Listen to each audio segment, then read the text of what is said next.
asifiwe. Amen. Amen. Amen. Hallelujah. Amen. Asante sana kwa maombi. Asanteni wote kwa maombi.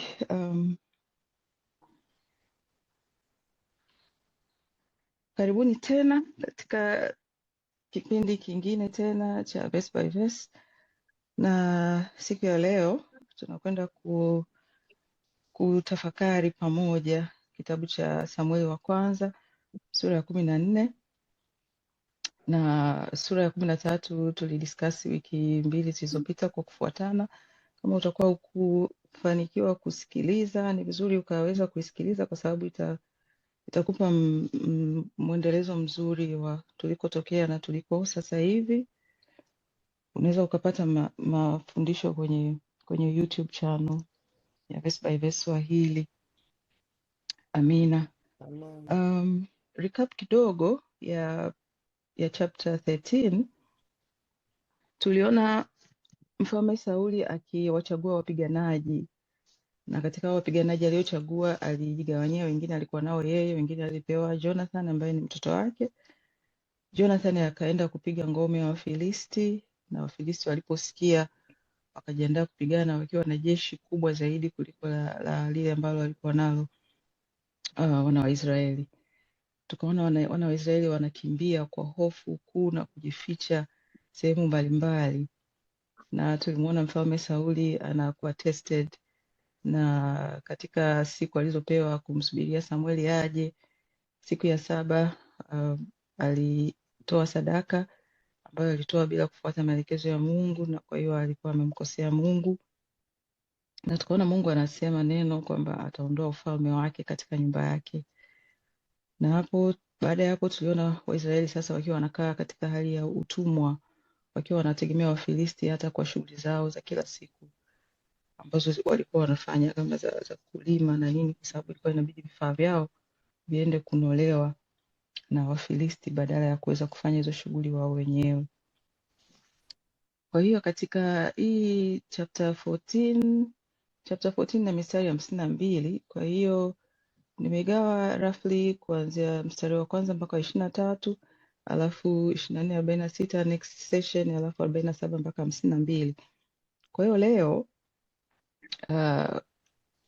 Mungu akipenda tukaenda kwa Roho Mtakatifu atatuongoza, then tutajua kama tutamaliza, tutaona tutakakoishia, lakini leo tutakuwa na 1 to 23, na sasa hivi tutaanza verse 1 mpaka 10. Sisana, unaweza ukanisomea? Yes, mtumishi, naweza nikakusomea, nami nitasoma kwa msaada wa Roho Mtakatifu. Amen.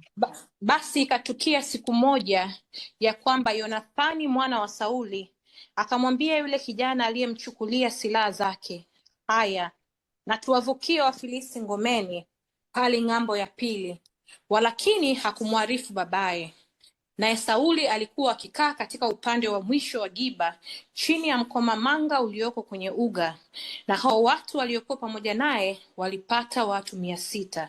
Na Ahia mwana wa Itubu nduguye Ikabodi mwana wa Finehas mwana wa Eli kuhani wa Bwana huko Shilo, mwenye kuvaa naivera. Tena hao watu hawakujua ya kwamba Yonathani ameondoka. Tuendelee. Na katikati ya mianya ambayo Yonathani alitaka kuipitia ili kuifikilia hiyo ngome ya Wafilisti, palikuwa na genge la jabali upande huu na genge la jabali upande huu. Jina la mmoja liliitwa Basesi na jina la pili Sene. Hilo genge moja limesimama upande wa kaskazini mbele ya Mikmash, na hilo la pili upande wa kusini mbele ya Geba. Mstari wa 6. Basi Yonathani akamwambia yule kijana aliyemchukulia silaha zake, haya, na twende tukawavukie ngomeni hao wasiotairiwa. Yamkini Bwana atatutendea kazi, kwa maana hakuna la kumzuia Bwana asiokoe. Haleluya! Kwamba ni kwa wengi au kwamba ni kwa wachache. Tuendelee. Mstari wa 7. Naye huyo mchukua silaha akamjibu, fanya yote yaliyomo moyoni mwako. Angalia, mimi hapa ni pamoja nawe, moyo wangu ni kama moyo wako. Ndipo Yonathani akasema, tazama, sisi tutawavukia watu hawa na kujidhihirisha kwao, Nao wakituambia hivi, ngojeni hata sisi tuwafikirie, ndipo tusimame pale pale mahali petu, sisi tusiwapandie. Lakini wakisema hivi, haya, ninyi tupandieni sisi, hapo ndipo tutakapopanda, kwa maana Bwana amewatia mikononi mwetu, na hii ndiyo itakuwa ishara kwetu. Amen. Amen. Endelea moderator. Hallelujah.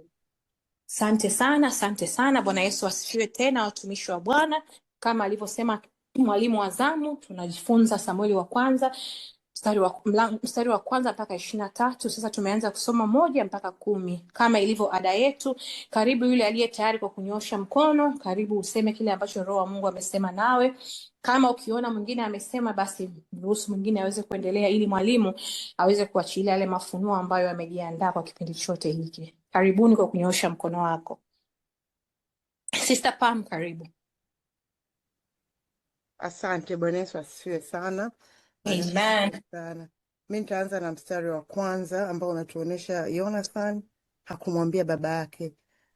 Kwa hiyo nikawa najiuliza, kwa nini hajamwambia baba yake tena? Na baba yake kwanza ndio mfalme. Kitu ambacho nimejifunzaga mara nyingi, ukisoma Bible ukiona una swali, ujue kuna kitu Mungu anataka kukufundisha. Kwa hiyo I was like, what unanifundisha nini Mungu? I'm sure kuna mafunuo mengi kuhusu ili swali nimeuliza, lakini mimi binafsi Roho Mtakatifu alinipeleka kwenye mstari wa 6.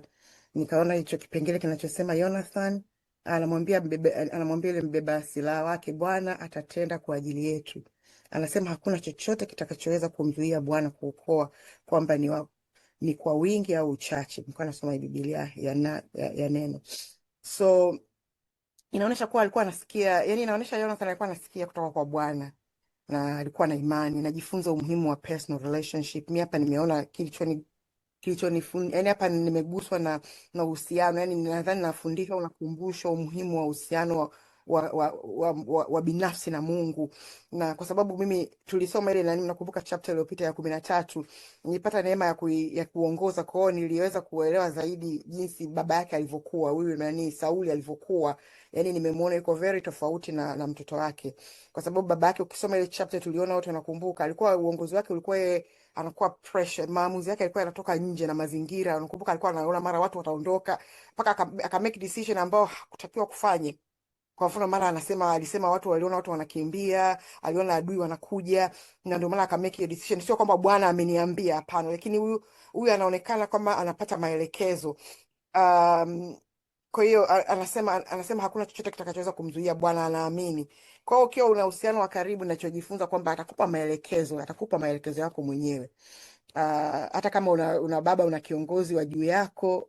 Si nakumbuka kama tulivyosoma hapo nyuma, hata sister nadhani umemention kwenye maombi kuhusu Eli. Mnakumbuka Eli na Samueli? Kulikuwa na Eli, lakini Mungu alitaka kuongea na Samueli mwenyewe. Kwa hiyo saa nyingine hata kama kuna mtu juu yako, saa nyingine Mungu anataka kuongea na wewe binafsi. Ila nadhani inahitajika tu hekima jinsi gani utadili nayo, kwa sababu unapewa maelekezo na Mungu alafu kuna mkubwa wako. Hapo utahitaji hekima ya Mungu kwa kweli. Pointi ya pili nyingine naona kutoka mstari wa 7. Hapo mbeba silaha anamwambia Jonathan, fanya yote ulionayo katika moyo wako, songa mbele, moyo wangu, roho yangu viko pamoja nawe.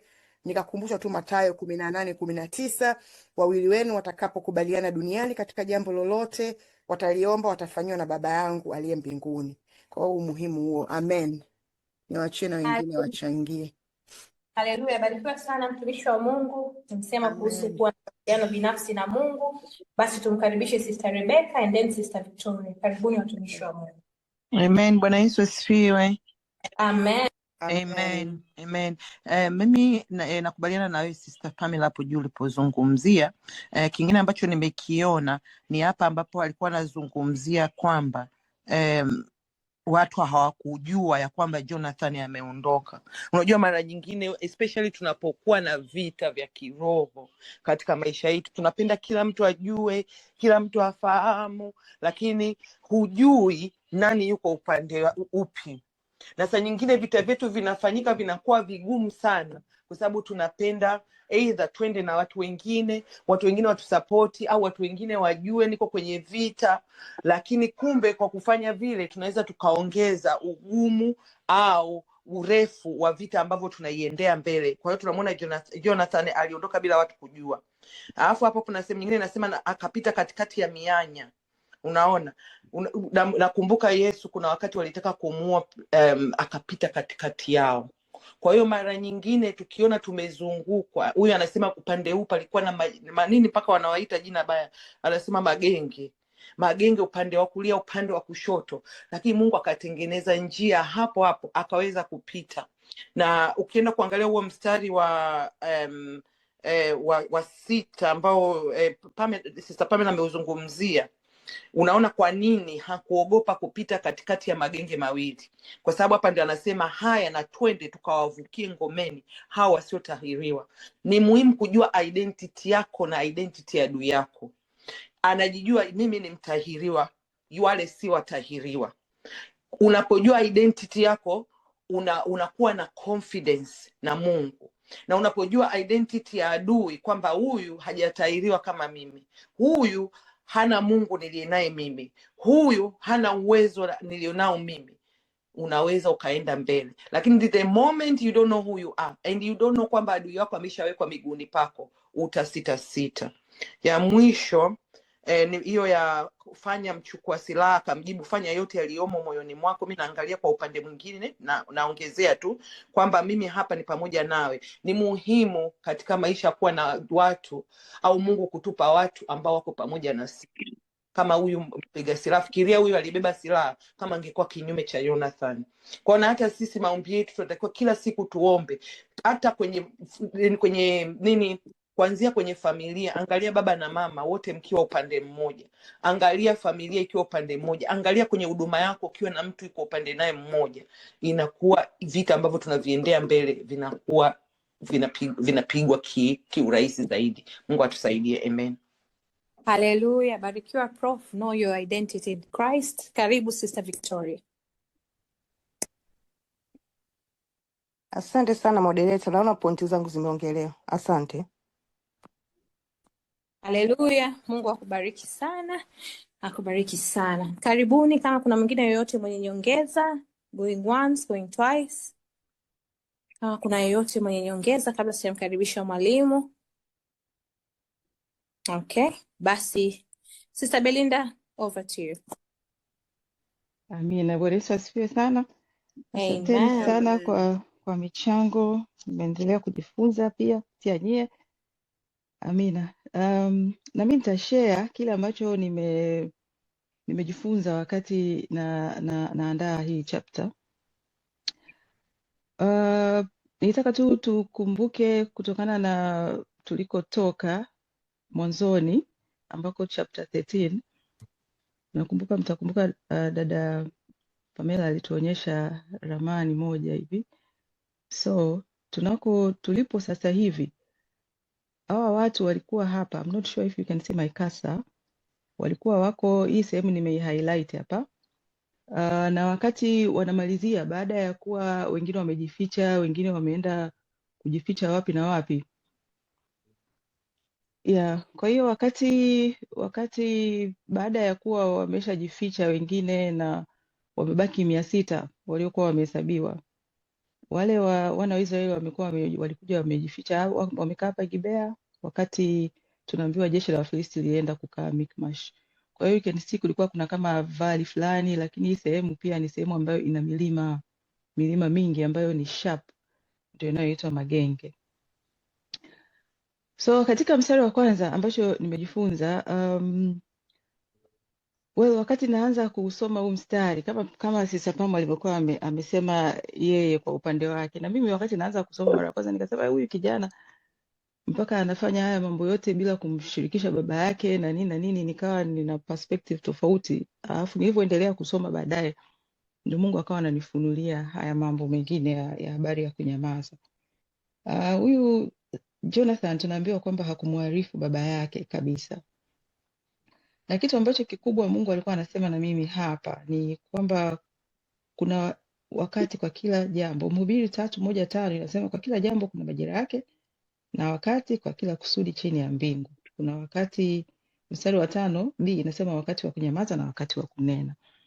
Kwa hiyo Jonathan, ingawaje haijaandikwa kabisa kwamba alikuwa amesikia sauti kutoka kwa Mungu, kwa mfano kama tulivyosoma kwa Samueli before kwamba kuna sauti kabisa alikuwa anaisikia, Jonathan hatuambiwi kama alikuwa anaisikia sauti, lakini kutokana na mambo yaliyokuwa yanaendelea huku mbele baadaye, unakuwa unapata kufahamu kwamba lazima alikuwa anapata maelekezo fulani kutoka kwa Mungu.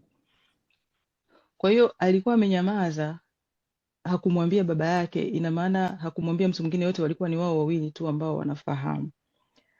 Nitakuja kuzungumzia tena mstari wa kwanza baadaye kidogo. Na ukisoma katika Wafalme wa Pili sura ya 2 mstari wa 3, Elisha wakati Elia ameondoka, neno la Mungu linasema Elisha akasema, kama Bwana aishivyo na roho yako ishivyo, sitakuacha.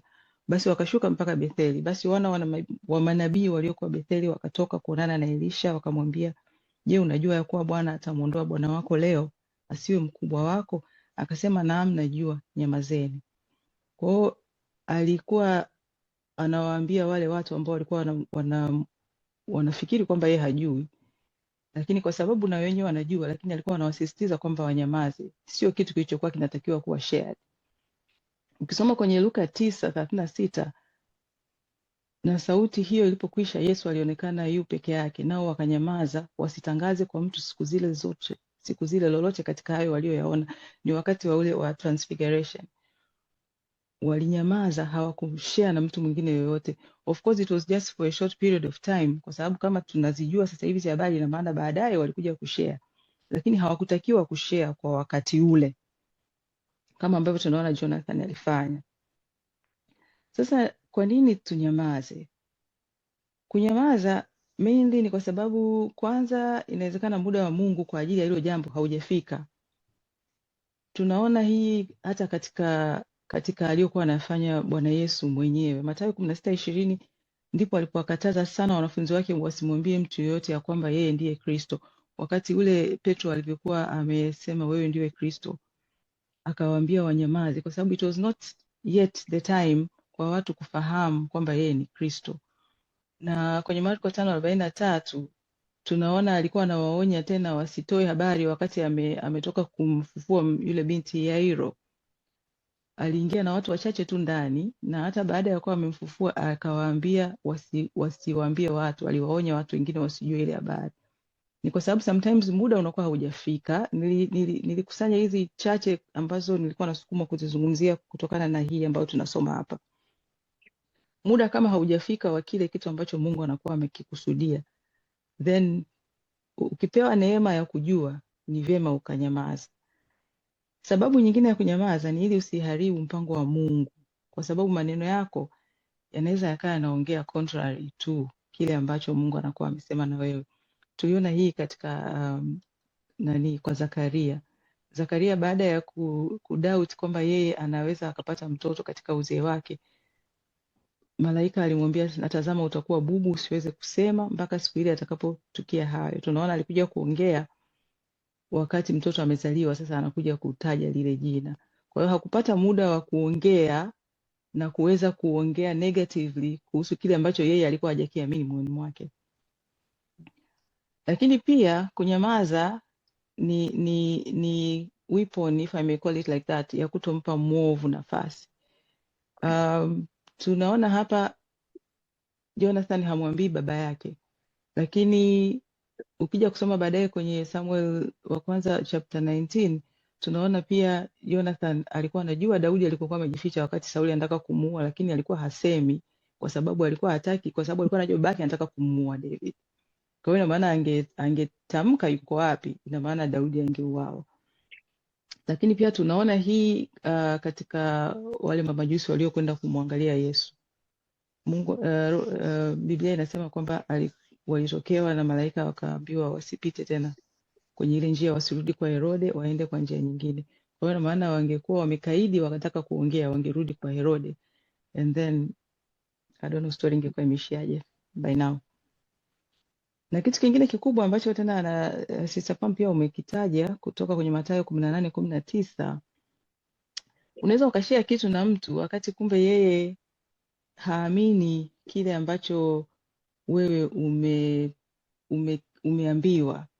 Kwa hiyo tayari kama mambo haya yanatakiwa kwamba wawili wenu muwe mmekubaliana, ina maana tayari unakuwa unaanza at a 50% loss, kwa sababu mwenzio tayari haamini. Kwa hiyo ile agreement ambayo ingekuwepo between the two of you inakuwa haipo. Kwa hiyo kwako inakuwa ni failure already.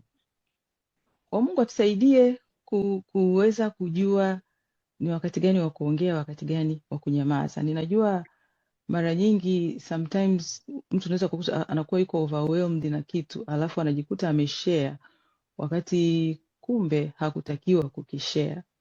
Na hiki ninachokumbushwa hapa ni kwamba kuna siku moja nilionaga video clip moja, kuna dada mmoja alikuwa anaongea, watu walikuwa wanaona kama ni kichekesho, lakini alikuwa anaongea kitu ambacho kwangu kili make sense. Akawa amesema siku hizi mimi nashangaa sana mabinti, mkipata tu ujauzito, umepima tu pregnancy test iko positive, umerusha tayari kwenye social media. Yani hata wiki ngapi hazijasoma tayari wewe, everybody knows you are pregnant. Kwa hiyo kuna vitu vingine tukae navyo kwanza kuviatamia mpaka pale tutakavyoambiwa is the right time to share. Sasa the biggest question will be ni kwamba najuaje sasa kama niongee au ninyamaze, na nimwambie nani? Maybe I will need to speak this to someone, nikaweza kumwambia nimwambie nani sasa? That is where Roho Mtakatifu anakuja, na tunaambiwa kwamba yeye atakapokuja, Yohana 16:13, yeye atakapokuja, yeye Roho wa kweli atatuongoza, atutie kwenye kweli yote. Sasa ni vizuri sasa ndio ukiwa na hiyo relationship na Mungu, then utaweza kumsikia Roho Mtakatifu anakuambia nini kwenye jambo fulani ambalo anakuwa anakuongoza, kwa sababu ameahidi atatufundisha, ameahidi kutuonyesha njia tutakayoenda, ameahidi kutushauri. And on top of that, jicho lake linatutazama. Alafu naupendaga huyu Isaya 30:21. Anasema mpaka masikio yako yatasikia neno nyuma yako, njia ni hii. Can you imagine? Wewe yani ukiwa in position na Mungu vizuri, ina maana everything will be clear, na hautakuwa sasa unakurupuka alafu unajikuta umeshaongea hiki kwa huyu wakati kumbe hukutakiwa kuvisema. Na kitu ambacho kitakuwa kama ni guidance, if I may call it like that, kujua kwamba huyu ni right person, kama unakuwa una wasiwasi kwamba nilichokisikia ni sahihi, ni kujicheki amani ya moyo wako. Isaya 55:12 inasema, maana mtatoka kwa furaha, mtaongozwa kwa amani. If you think unaona kama you're not so much sure, kama ni 50-50, unawaza hiki, hiyo sio amani kamilifu. Kwa hiyo mimi nafikiri kwa hapo bora unyamaze, usubiri maelekezo mengine. Kwenye verse 2 na 3 nimeziunganisha. Neno la Mungu linatuambia kwamba Sauli alikuwa amekaa chini ya mkomamanga na alikuwa na watu 600. Ukumbuke alikuwa 3000, wengine wakakimbia, wengine wakajificha, alikuwa amebaki na watu 600. Alafu tunatajiwa huyu mtu Ahia mwana wa Ahitubu, nduguye Ikabodi, kuhani wa Bwana. Kwa hiyo katika kipindi hiki ambacho watu wako kwenye nani za vita, kwenye natafuta yani neno nakosa neno, kwenye mahangaiko ya vita, kwa sababu tayari wale Wafilisti wameshafika, wako na nimesahau namba ya yale magari, lakini mwisho wa siku walisema walikuwa wengi kama mchanga wa baharini. So you can imagine how many walikuwa. Alafu ukumbuke wana hawa wa Israeli walikuwa hawana silaha zaidi ya king mwenyewe Saul na kijana wake Jonathan. Wengine wote walikuwa hawana silaha kabisa. And the other thing ni kwamba ukumbuke bado wao walikuwa ni watu ambao bado wapya kwenye kuanza kuwa na king. Ni kitu kipya bado. So hata hawajui how to react, labda ndio wanakaa tu wanasubiria king aseme cha kufanya na nini. Kwa hiyo all these people walikuwa wamekaa pale, na huyu kuhani naye amekaa hapo. Na kitu kimoja kikawa kinanisukuma sana kutaka kufahamu hii pomegranate tree ni nini. Huu mti wa mkomamanga ni mti ambao umekuwa associated na fruitfulness na abundance ya God's provision. Ukisoma kwenye Kutoka 28, kwanza Kumbukumbu la Torati 8, waliambiwa katika hiyo nchi wanayoenda, ina nchi ina ngano na shayiri na mizabibu, na mikomamanga ilikuwa imetajwa as one of them. Lakini pia huu mkomamanga ulikuwa one of the very special trees kwa sababu walikuwa wanatia haya matunda yake kwenye pindo la kuhani la joho la kuhani. Ilikuwa sehemu ya vitu ambavyo walikuwa vinawekwa katika vazi la kuhani. So it was a special tree. Kuna some scholars wanasema kwamba Sauli kwa sababu alikuwa anajiona kama tayari ameshashindwa in some way, kwa hiyo alikuwa ameamua kukaa hapa ili aweze kujisikia ile special feeling ya kwamba I'm still a king, kwa sababu ni mti ambao ulikuwa unakuwa associated na fruitfulness na God's provision, even though that was not the case, kwa sababu alikuwa amekaa katika mti lakini mambo yalikuwa hayaendi.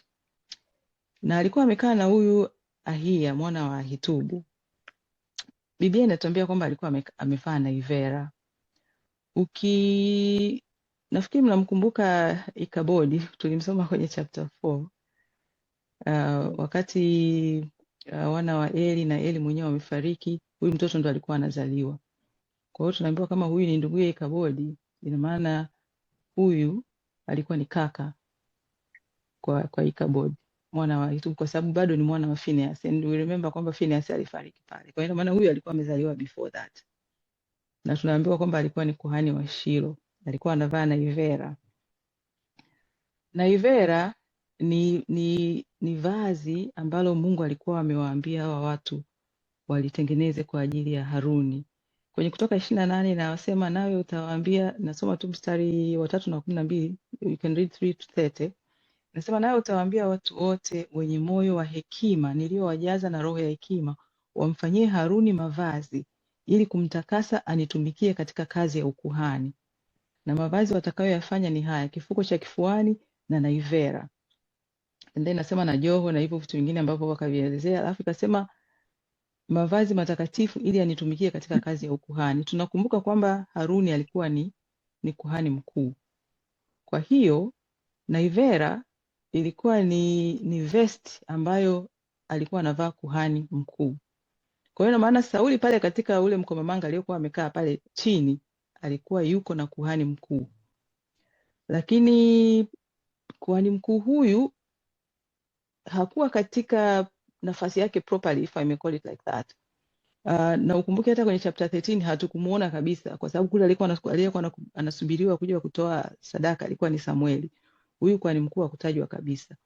And we remember katika 1 Samuel 3 wakati Mungu anaongea na Samueli kuhusu Eli, alisema kwa maana nimemwambia ya kwamba nitaihukumu nyumba yake milele kwa ajili ya ule uovu alioujua, kwa kuwa wanawe walijiletea laana wala yeye hakuwazuia.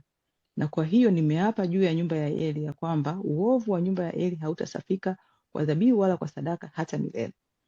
Lakini hatuambiwi chochote kuhusiana na kwamba je, ile kazi ya ukuhani iliendelea katika ile familia or not, until tunakuja kuona sasa hapa huyu kijana ambaye sasa amekuwa kuhani mkuu. Ina maana somehow waliendelea kuwa katika position ya kuendelea kumtumikia Mungu. Lakini na maana na yeye pia hakuwa katika nafasi nzuri na Mungu, kwa sababu angekuwa amesimama na yeye katika nafasi nzuri, na maana wangeweza kujua nini ambacho wanatakiwa kukifanya, kwa sababu Mungu angeongea na either one of them. Pale kwa kuna mfalme na kuna kuhani mkuu, lakini wote wawili wamekaa chini. Neno la Mungu alituambia kama walikuwa wanapumzika tu au walikuwa wana strategize kuona wafanyeje ili kwenda kuwapiga Wafilisti.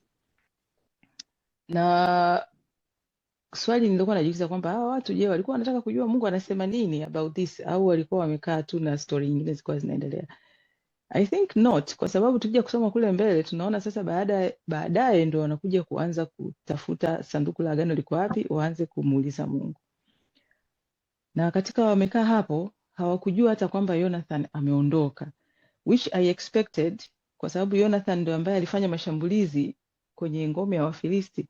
Ina maana huyu ni mtu ambaye ni resourceful. You want to know kwamba anafikiria nini and strategy ambayo angeipanga ni ipi, lakini for some reason ina maana hata they were not involving him. Kwa hiyo hata hawajui alikuwa anawaza nini, wakati kumbe walitakiwa wamweke karibu ambaye ingekuwa ni mtu ambaye ni very resourceful kuweza ku take the next step. Sasa ina maana kulikuwa kuna some kind of slumber, spiritual slumber. Walikuwa wamelala kiroho. Kwa hiyo hata kusema wamtafute Mungu ili wajue wanachotakiwa kukifanya kwa wakati ule, hawakuweza kufanya hivyo, walikuwa wamekaa tu. Na sisi tuna fall under the same category actually. Sometimes tunaweza tusijijue tumekaa wapi. Tunaweza tukawa tumekaa chini ya mkomamanga fulani, tuko very comfortable. Kumbe kuna situation ambazo zinaendelea kwenye maisha yetu ambazo either zinatutaka tufanye quick decision au tusimame sasa katika position zetu kama kings, kama priests. Sometimes we don't know who we are. Amezungumzia Rebecca kidogo, we don't know who we are. Kwa hiyo tunakuwa tumekaa, if I may, sijui kama itakuwa neno baya, kizembe.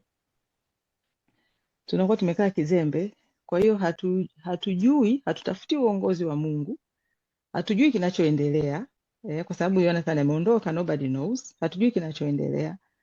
And then as well tunakuwa ni kwamba hatujamtambua Mungu ambaye tunamtumikia. Kwa hiyo kufanya maamuzi baada ya kuomba uongozi wa Mungu ni kitu ambacho sisi tunatakiwa tu tunakifanya. Ina maana kuhani mkuu yule aliyekuwa amekaa pale alikuwa anatakiwa kwa position aliyokuwa nayo aweze kufanya hilo jambo, kumsaidia Sauli kama yeye alikuwa haja initiate. Lakini ina maana wote walikuwa in the same spiritual position somehow. Hakuna anayemuongoza mwenzie vizuri. Yeah. Kwa hiyo Roho Mtakatifu ambaye kwa mfano sisi tumepewa, tunajua kabisa tuna Roho Mtakatifu, lakini je, ni mara ngapi tunatafuta uongozi wa Roho Mtakatifu katika kufanya maamuzi mbalimbali? Au tunakuwa tumekaa tu in comfort zones mpaka tukipata shida fulani and then ndo tunakurupuka sasa tunataka kuweza kujua, wakati kumbe yeye amesema atatuongoza kwenye kweli yote na hata mambo yajayo atatupasha habari. Kwa hiyo hili neno huwaga linani sana, if I may say, linani convict kwamba kumbe sisi watu wa Mungu hatutakiwi kuwa tunakuwa caught unawares, kwamba kitu kinatokea unawares wakati tuna Roho Mtakatifu ambaye yuko na wasaidi, yuko ndani yetu. Tunatakiwa tu tunajua haya mambo mengine, lakini we don't know. Kwa hiyo inawezekana na sisi pia tuko kwenye mikomamanga fulani. It's up to each one of us kukaa na kujitafakari kwamba hivi mimi inawezekana kumbe kuna sehemu fulani nimekaa, natakiwa nifanye maamuzi fulani. Mungu ananisubiria nifanye mimi maamuzi kwa ajili ya ministry, kwa ajili ya watu ambao amewaweka chini yako, kwa ajili ya where you are working, kwa sababu the kingdom of God iko kila mahali. Sio tu kwamba lazima uwe unahubiri neno la Mungu mahali fulani. Wherever you are, pale Mungu anataka akuone wewe unatumika kwa ajili ya utukufu wa jina lake. Mungu atusaidie tuweze kuamka. Maana neno la Mungu linatuambia tunaenda katika ingawa tunaenda katika mwili, lakini vita vyetu sio katika jinsi ya mwili. Kwa hiyo maana tusipokaa katika position zetu kiroho, hivi vita tutakuwa tunakuja kukurupuka wakati vimeshafika mwilini, ambayo it is too late. Tunatakiwa tuvizuie before havijatokea kwenye mwili, kama tukiwa tuko kwenye position zetu. Mungu atusaidie katika hilo. Na kitu kingine ambacho ikaa kinanitafakarisha ni kwamba hivi unajua kama kuna mtu fulani ameondoka kwenye maisha yako, au kuna kitu fulani kimeondoka kwenye maisha yako and you don't know. Inawezekana kuwa kuna mtu ambaye ni very resourceful, mtu wa Mungu alimleta kwa kipindi fulani, na maybe alikuwa anataka uendelee kutumika naye for a longer period of time, lakini kwa sababu haukuwa in position, hata alivyomuondoa you don't even know. Au kuna kitu ambacho kimeondoka, Mungu alikuwa amekiweka kwako, amekiweka kwenye familia, amekiweka wherever you are, and then kitu kimeondoka and you don't know. Lakini Mungu ametuweka sisi kuwa wafalme na makuhani. Sasa swali la kujiuliza ni kwamba tunajua kinachoendelea kwenye sehemu zote ambazo Mungu ametuweka, starting with our families. Labda itakuwa rahisi katika sehemu ambayo Mungu amekuweka, wherever you are. Je, do you know whatever is happening? Kwa sababu neno la Mungu linatuambia kwamba ametukomboa sisi, ametununua kwa damu yake kutoka katika kila kabila, taifa, jamaa, lugha. Kwa hiyo kabila lako limo humo, familia yako imo humo, taifa limo humo, vikoba vimo humo. Yani wherever it is ambako wewe unasimama kama mtu ambaye umeokoka, you are supposed to be on top of everything that is going on in there. Kwa hiyo sasa kama haujui, ina maana kuna upungufu, kuna mahali ambako tumelala. Kuna neno lile Mungu ananikumbusha hapa kwamba watu walipolala mwovu ndo alikuja akapanda magugu. Nimesahau tuko kwenye mstari gani, ni Luka sijui. Tusipokuwa kwenye position zetu tuna riski kuweza kumwacha yule mwovu akaja kupata nafasi. Kwa hiyo ukiwa katika nafasi yako ya fellowship na Mungu, Roho wa Mungu anakupa taarifa, na uzuri ni kwamba ukishajua ndio hiyo step ya kwanza ya kuweza kuomba sawa sawa. Sasa kwa sababu ukiwa hujui inakuwa kwanza unaweza hata usio unaomba kuhusu hicho kitu kabisa, and then unaweza ukawa unaomba amiss kwa sababu hujui hata Mungu anataka nini with regards to that. Amen. Kitu cha kututia moyo ni kwamba pamoja na kwamba yule kuhani mkuu ambaye alikuwa na Sauli alikuwa ni wa kibinadamu na hakusimama katika nafasi yake, Mungu alitupa kuhani mkuu baada ya kutuona tuko wadhaifu. Kuhani mkuu huyu tulienaye sasa hivi, Yesu Kristo mwenyewe, ni kuhani mkuu wa milele na milele. Neno la Mungu linatuambia kwamba yeye yuko anatuombea hata sasa hivi. Waebrania 9:11 inasema lakini Kristo akisha kuja aliye kuhani mkuu wa mambo mema atakayokuwapo kwa hema iliyo kubwa na kikamilifu zaidi isiyofanyika kwa mikono, maana yake isiyo ya ulimwengu. Kwa hiyo yeye ni kuhani mkuu wa mambo mema atakayokuwapo. Na kwenye Romans 8:34 inatuambia kwamba naye yuko mkono wa kuume wa Mungu, tena ndiye anayetuombea. Kwa hiyo sasa ni sisi kujiuliza kwamba je, Yesu Kristo ni kuhani wako mkuu na wewe? If not, inabidi sasa uweze kuingia kwenye hilo agano na yeye, ili sasa aweze kuwa kuhani wako mkuu, kwa sababu yeye halazimishi mtu. Tumeona pia kwamba Jonathan na Saul wote walikuwa sehemu moja, wote walikuwa Gibea, wote walikuwa kwenye same stress and tension of war. Yani kama ulikuwa umeweka kitu unapima, wote walikuwa the same way. Lakini tunaona kwamba Saul ameact this way, Jonathan ameact differently. Tunaona Saul amekaa complacent, lakini Jonathan tunaona ameact differently. Jonathan alifanya nini? Na kitu gani kilikuwa alikuwa na kitu gani kingine tofauti as compared to baba yake? Kitu kimoja ambacho nimekiona Jonathan alikuwa nacho kwanza ni ujasiri. Unaposoma ile verse 4 inavyoelezea magenge ya Jabali.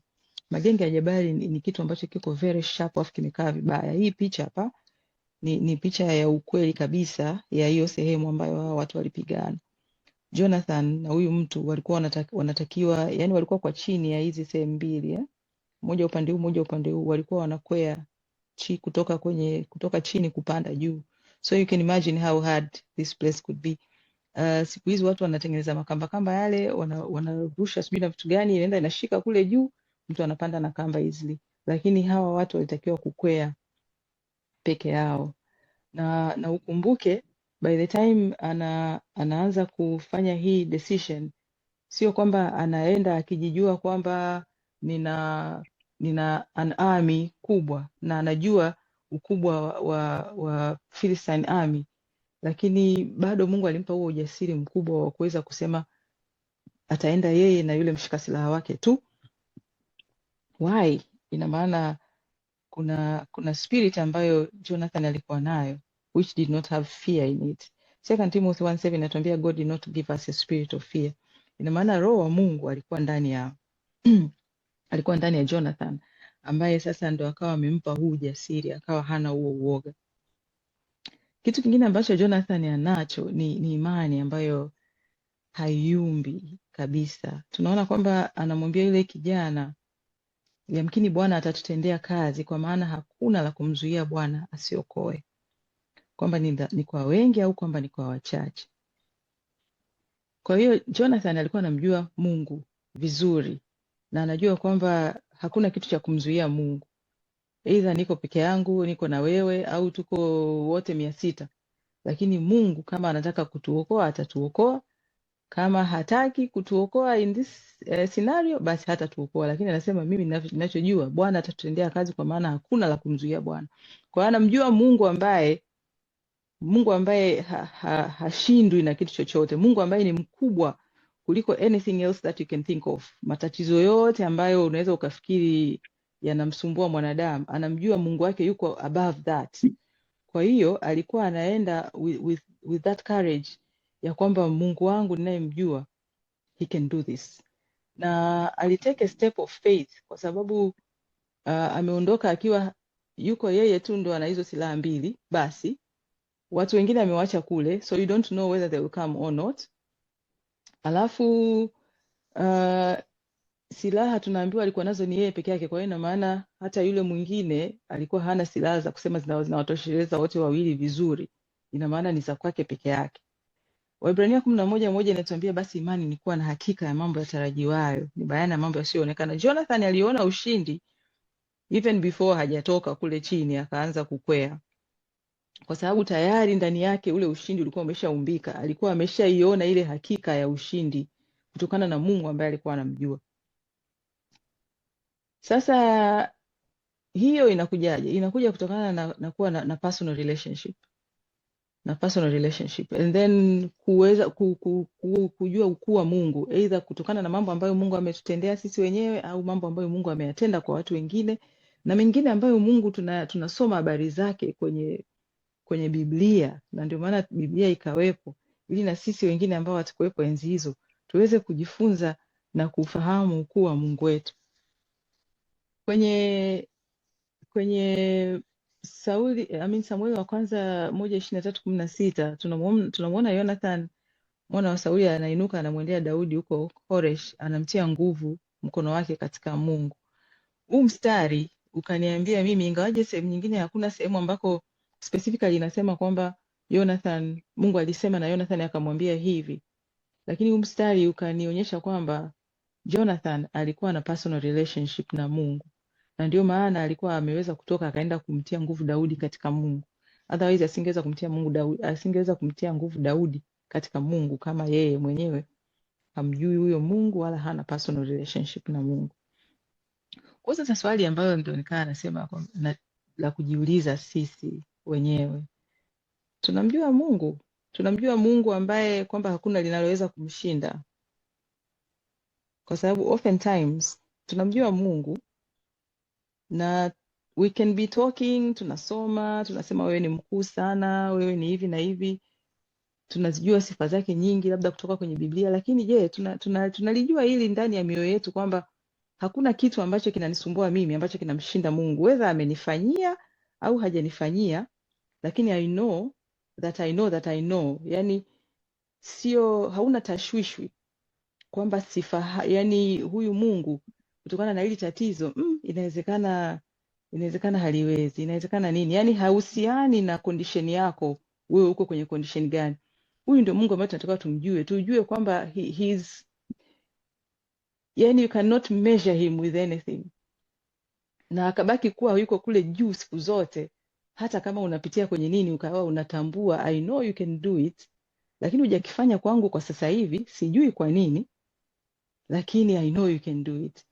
Na huyu tunayemwamini tunamjua vizuri, kwa sababu tunamwamini Mungu, tunamjua vizuri. Inawezekana hatumjui vizuri. I think sometimes kutokana na kile ambacho tunapitia kama wanadamu tunakuwa tuna doubt. Unakaa unawaza, unakaa unanungunika, lakini kumbe Mungu ndio maana anatuambia rejoice in the Lord always, kwa sababu once you know who he is, ina maana no matter what you are going through, bado utaendelea kumweka katika nafasi yake, and you will be able to rejoice in your pain or in whatever kind of situation that you are going through at that time. Mungu atusaidie tumjue Mungu huyu tunayemwamini na ukuu wake na kila kitu. I think that is a prayer. Nafahamu mtumishi wa Mungu hapa mmoja Daniel Uwaga anasema yeye anaiongea hiyo sala, anaiomba sana sana sana, na mimi imeanza kunifanya na mimi nitake kuiomba, kwa sababu ukiisoma yale maneno yake unaona kweli aisee, utabaki unamjua Mungu aliye mkuu sana kuliko whatever else you are going through. Na ukiweza kufika kwenye hiyo revelation, yani unakuwa wewe au nini niseme, usumbuani na whatever else that is going on kwenye maisha. Neno la Mungu linasema katika Ibrania 11:11, kwa imani hata Sara mwenyewe alipokea uwezo wa kuwa na mimba alipokuwa amepita wakati wake, kwa kuwa alimhesabu yeye aliyeahidi kuwa mwaminifu. Kwa hiyo hakuangalia hali ya mwili wake wala nini, lakini alijua Mungu ni mwaminifu. If that is all I know, then that is enough. I know he will do it. Atafanyaje? That is not up to me. Kwa sababu sometimes unakuta unakuwa kwenye situation alafu unamwomba Mungu alafu unaanza kujiuliza mwenyewe, hivi hapa sijui atanifanyia hivi au atanifanyia hivi, kweli kitawezekana? Sijui itakuwaje, lakini that is not up to you. The house and sijui itakuwaje, hiyo atajumlisha mwenyewe. Wewe subiri uone your miracle. Mungu atusaidie.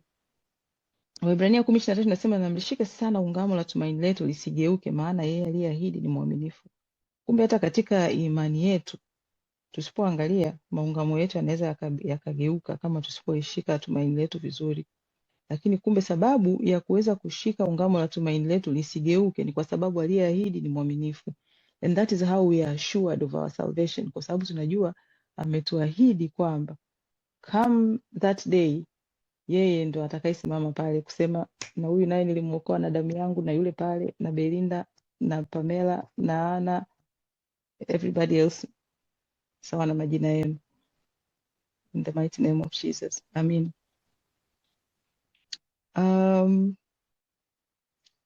Mathayo 9:28 inasema, naye alipofika nyumbani wale vipofu walimwendea Yesu akawaambia, mnaamini kwamba naweza kufanya hili? Wakamwambia, naam Bwana. Ndipo walipogusa macho akasema, kwa kadiri ya imani yenu mpate. Kwa sometimes hii neno mara nyingi nakutaga ukikuta linakuwa discussed, especially in the event kwamba mtu anaenda kuomba aombewe kwa ajili ya either uponyaji, especially uponyaji, afu anaambiwa utapokea kulingana na imani yako. Watu wengine waga wanaona kama vile wanakuwa cheated au wanadanganywa, kama vile huyu mtumishi anatumia hiyo ili hata isipotokea basi isionekane kwamba ni kwa sababu yake yeye, kama vile ana send the blame back to me. Lakini kama usipomjua na ukaamini kwamba anaweza kufanya hicho, then how can you receive? Kwa sababu you don't believe kwamba anaweza kufanya, na hicho ndio ambacho yeye anakitaka kwamba sisi tupokee kabla hatujaona. Kwa hiyo kile ambacho tunamuomba Mungu sasa hivi, mimi na wewe, je, tunayo imani kwamba tunachomuomba anaweza kutupatia? Kwa sababu kujua anaweza kukupatia haimaanishi kwamba unaamini kwamba anaweza kukufanyia hicho kitu wewe personally.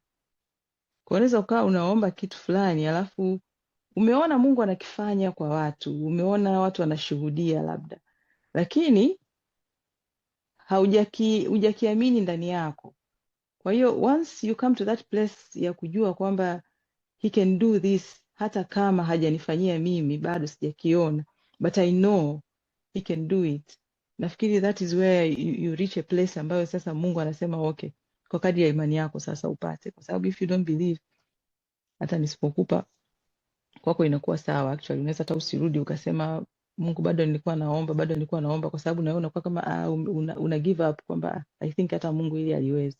Ndio maana yuko silent mpaka sasa hivi. Kitu kingine ambacho Jonathan alikuwa nacho ambacho babake hakuwa nacho, Sister Rebecca amekiongelea. Jonathan alijitambua. Sitaongelea sana hapa kwa sababu Rebecca ameshakizungumzia pia. Hili neno la hao wasiotahiriwa linavyotokea tayari linaonyesha covenant ambayo Mungu aliweka na Ibrahim.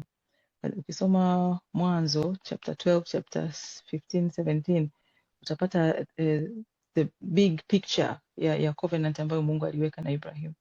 Na one of the things ambavyo na kitu ambacho Mungu alimwambia Ibrahim ni kwamba hili ndilo agano langu utakalolishika kati ya mimi na wewe na uzao wako baada yako. Kila mwanaume wa kwenu atatahiriwa. Na hii ilikuwa ni sign kwa wao wana wa Israeli as a commitment kwamba wameingia kwenye agano la Ibrahim. Lakini Mungu alikuwa amesema ahadi zake nyingi tu kwa wana wa Israeli as part of being in the covenant with him. Kwa hiyo once you know who you are, then ukishajitambua inakuwa rahisi kujua where you fall.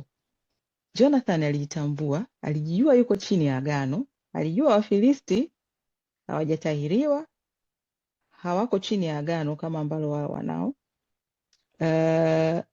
Alikuwa anajua by the time anaanza kupigana, kabla hata hajatoka, alijua tayari anapigana kutoka kwenye upande ambao tayari umeshashinda hata kabla hajaanza kunyanyua hatua hata moja, ambacho ni kitu kizuri sana kukijua, kwa sababu then it gives you the confidence to continue.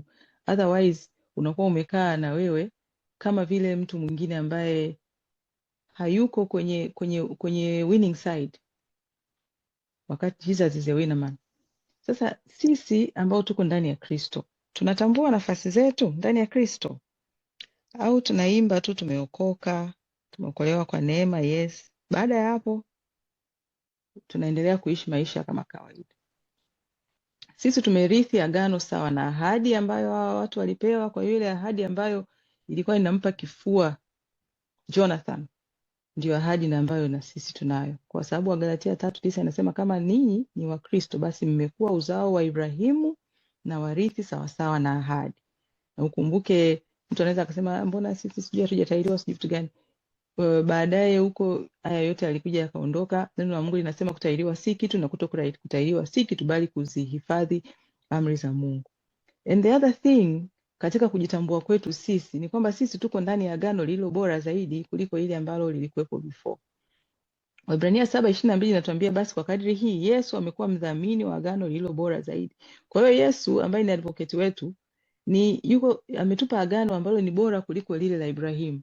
Kwa hiyo sisi tuko kwenye position ya juu zaidi. Kama yeye Jonathan alikuwa kifua mbele, basi sisi mwili wote uko mbele, kwa sababu tuna agano lililo bora kuliko alilokuwa nalo Jonathan.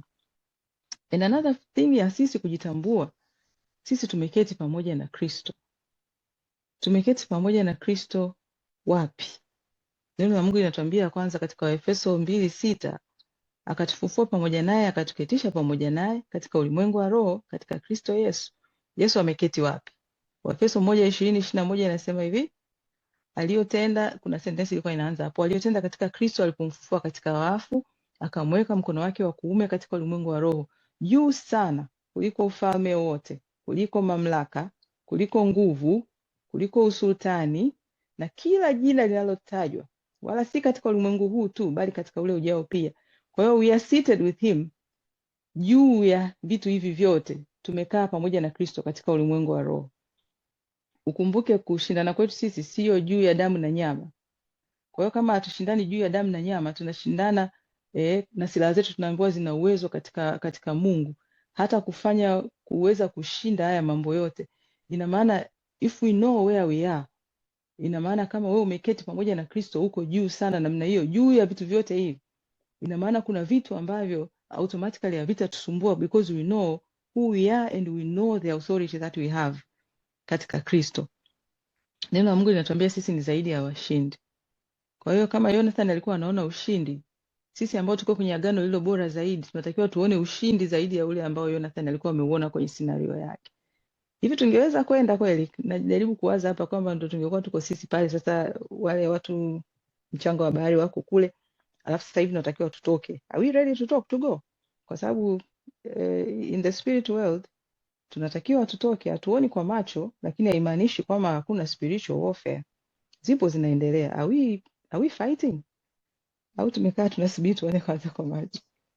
Mungu atusaidie. Mungu atusaidie sana, kwa sababu once you know your position then you can act accordingly. Tumeshinda na zaidi ya kushinda katika yeye aliyetupenda, Warumi 8:37.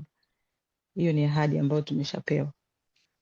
Ila swali la msingi ni kwamba je, wewe uko chini ya agano gani? Unatambua uko chini ya agano gani?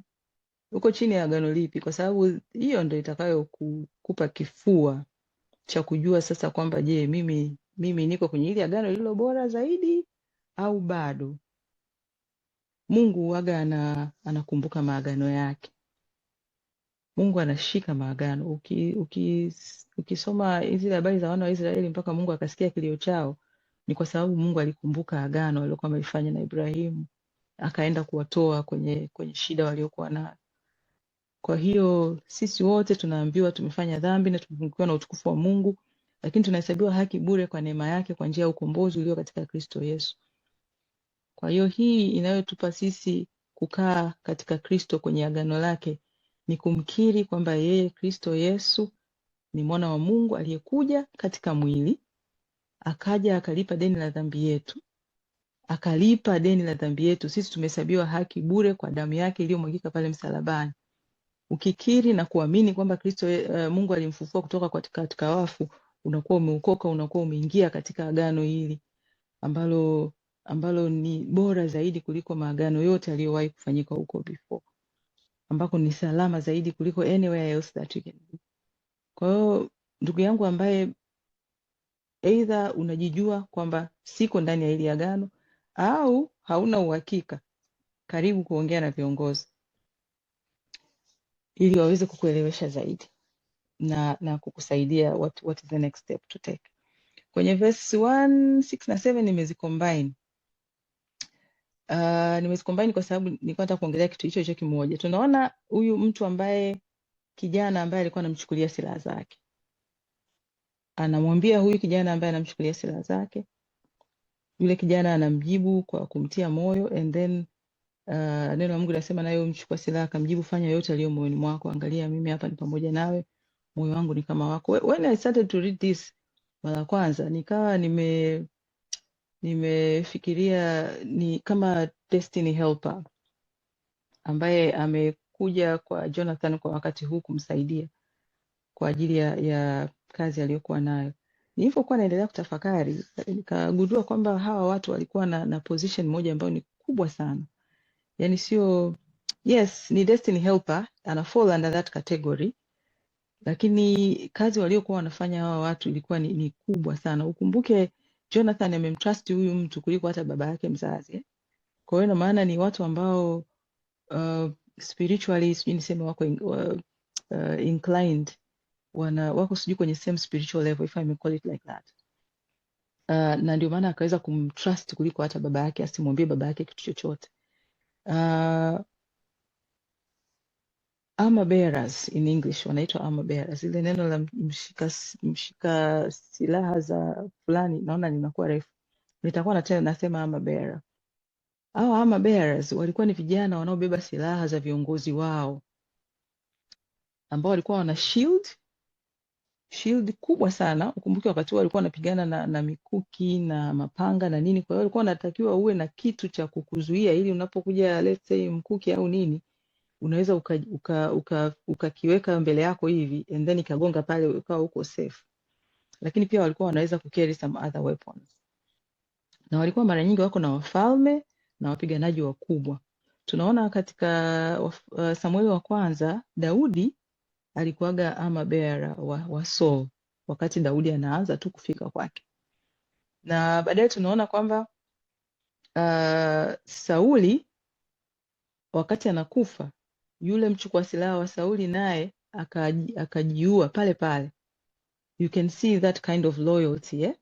It's so big. Sio kitu cha kusema tu I can be your armor bearer. No, ina maana ni mtu ambaye alikuwa anajitoa totally kwa ajili ya huyu mtu. Alivyoona huyu mfalme wake amekufa, naye of course alimwambia amuue, akakataa. Sauli akajiua mwenyewe, and then huyu alivyoona hivyo naye akajiua. Na tunamuona pia katika Goliath naye alikuwa na armor bearer ambaye alikuwa amemtangulia mbele, alikuwa amebeba ngao. Sasa kwa sababu hizi silaha haya madude yalikuwa ni makubwa, ni mazito, you could not expect yule mtu aweze kulishika yeye mwenyewe alafu aweze kwenda kutembea nalo alafu aende kupigana. Kwa hiyo alikuwa anahitajika mtu mwingine wa kumsaidia, na walikuwa wanatakiwa wawe ni vijana sio wazee, wana nguvu na uaminifu na kujitoa, kwa sababu you can lose your life in the position. Lakini mission ilikuwa ni moja tu, kuhakikisha kwamba yule ambaye unabebea silaha zake yuko salama na anapata mafanikio. So they were giving them unconditional support. Hakuna kuuliza maswali. Wengi walikuwa waulizi maswali. Akisema hivi unakuta ni total support 100%. Na huyu kwa mfano wa Jonathan, tunaona jinsi alivyokuwa na faith kwa kile ambacho Jonathan alitaka kukifanya. Alikuwa haulizi maswali.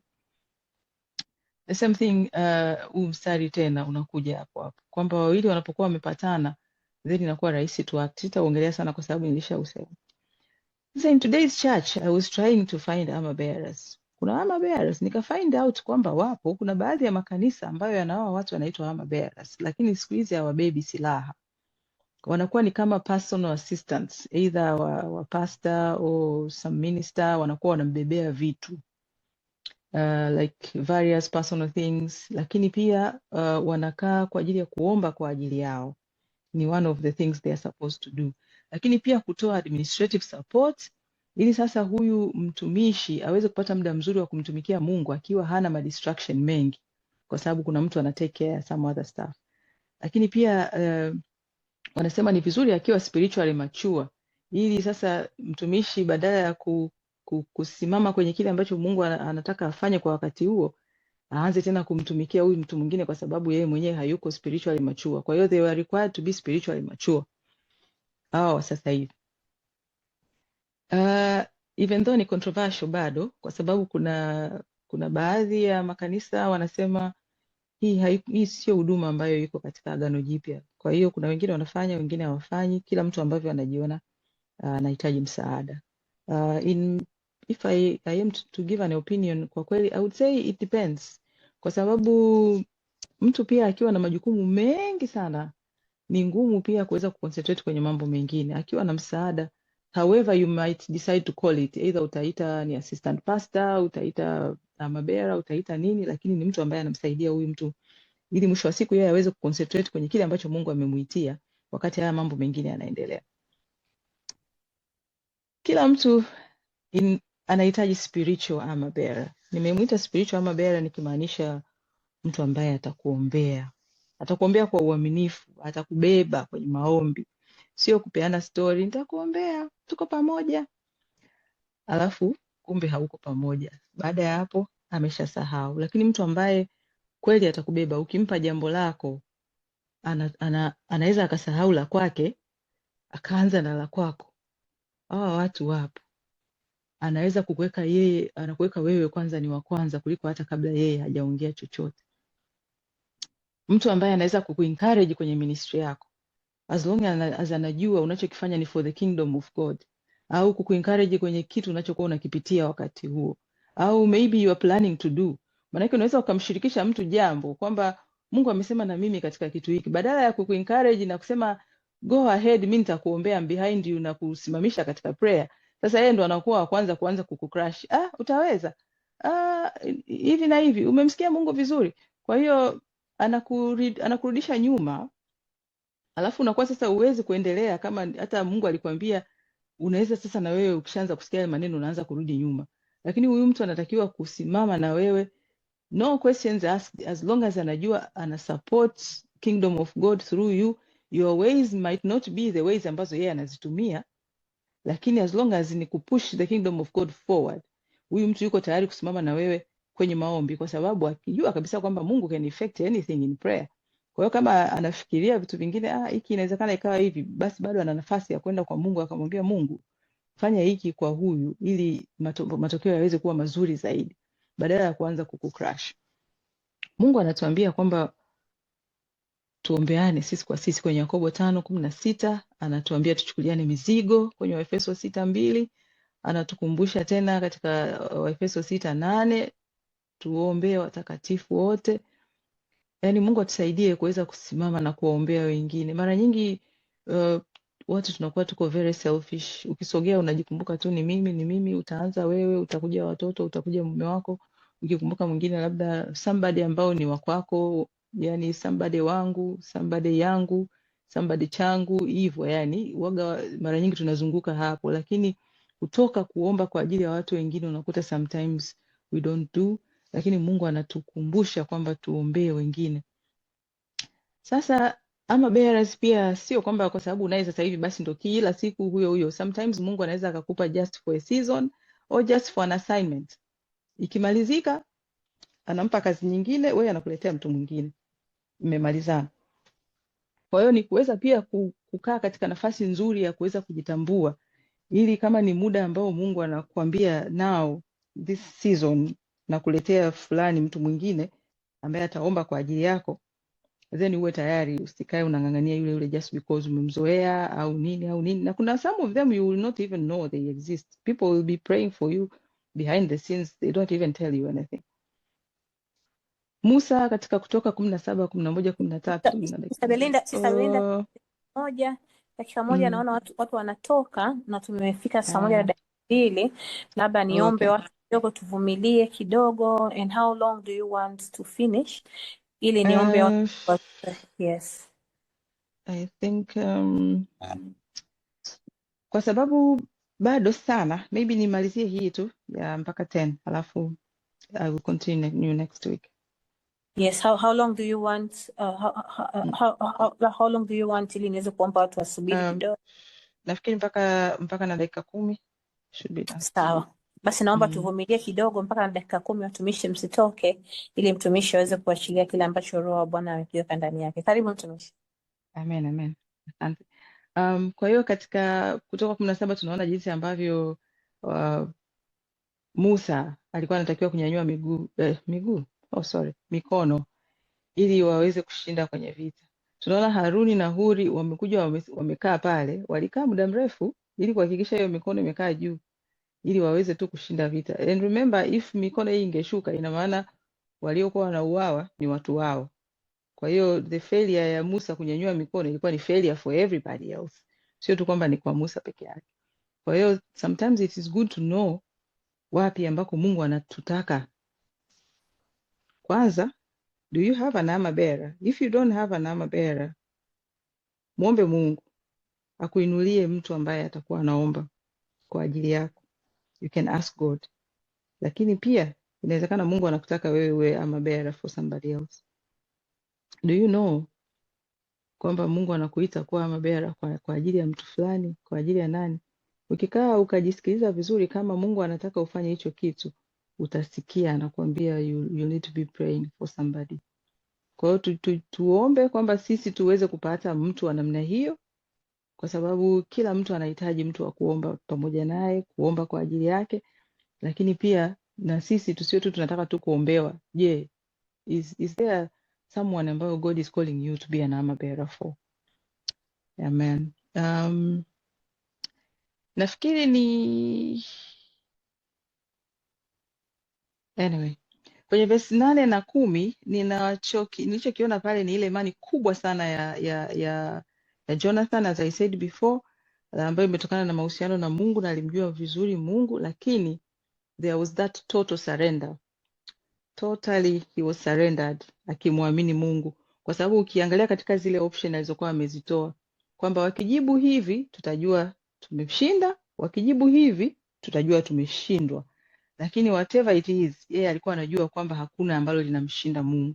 Kwa hiyo he was totally surrendered whatever the outcome. Akawa amejitoa in that total trust. Tunaona pia hiyo kitu kwa Esther. Esther akasema kama nikiangamia na niangamie.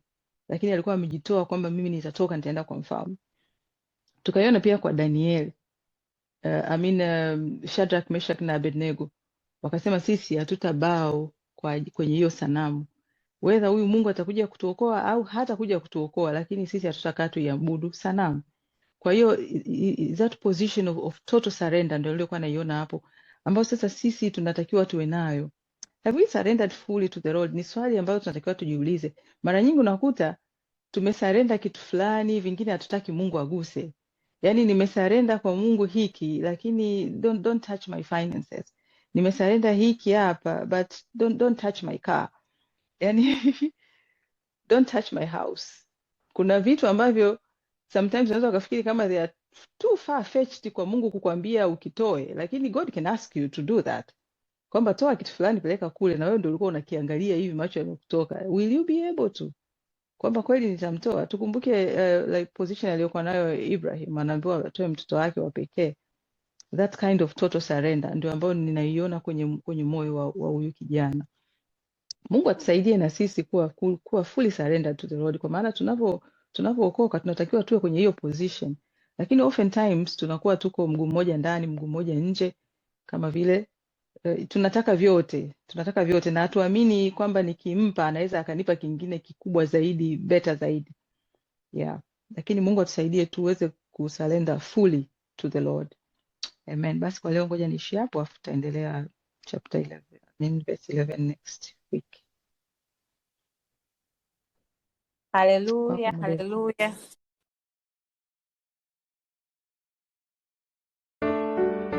Asante sana kwa kushiriki katika kujifunza neno la Mungu.